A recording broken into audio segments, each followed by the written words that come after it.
Dr. Ilara Voss stood motionless in the observation chamber, her hands pressed flat against the reinforced glass.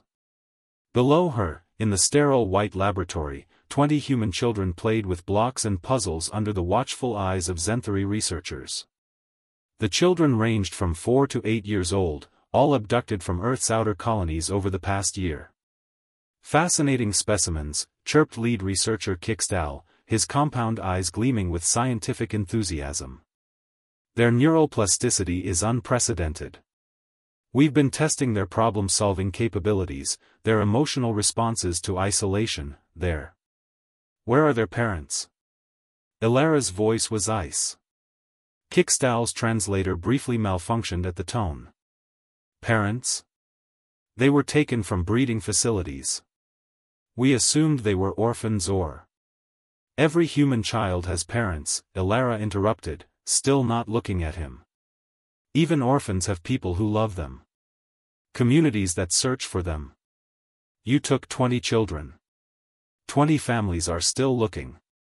Ambassador Voss, surely you understand the scientific value." She finally turned to face him. The Zenthari researcher took an involuntary step back. He had studied human expressions for years, but he had never seen this particular configuration of facial muscles. The files called it cold fury. "Let me explain something about humanity," Ilara said quietly. "We are not a warlike species by nature. We prefer diplomacy, trade, cultural exchange. But there are exactly 3 things that will make us burn entire civilizations to ash without hesitation." She held up one finger. "Genocide. A second finger. Slavery. A third finger. And touching our children. But this is science. Pure research. We meant no." "You experimented on children," Ilara cut him off. "You separated them from their families. You studied their psychological trauma like it was data." She pulled out a small device. "I've just transmitted your facility's coordinates to Earth's Second Fleet.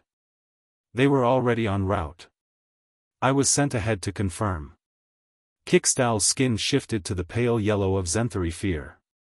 "The Second Fleet? But that's 40 warships. Surely for a simple misunderstanding. The Second Fleet?" Ilara laughed, a sound completely devoid of humor. "That's just the diplomatic escort. The real response is the mobilization of Earth's civilian rescue armada. 300,000 volunteer ships crewed by parents, teachers, and anyone who's ever loved a child. They don't follow military protocols. They don't take prisoners. They don't stop until every child is home." She leaned closer to the glass, watching a small girl with dark curls trying to build a tower. "You called this an experiment. You documented it. Published preliminary findings. Invited peer review." She looked back at Kickstal. "You advertised to the entire galaxy that you hurt human children and thought it was acceptable. What should we do?" "Release them. Immediately.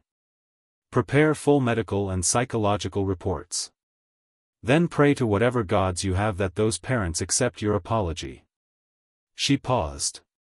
"Because if they don't, there isn't a fleet in this galaxy that will save you from 300,000 humans who want their children back."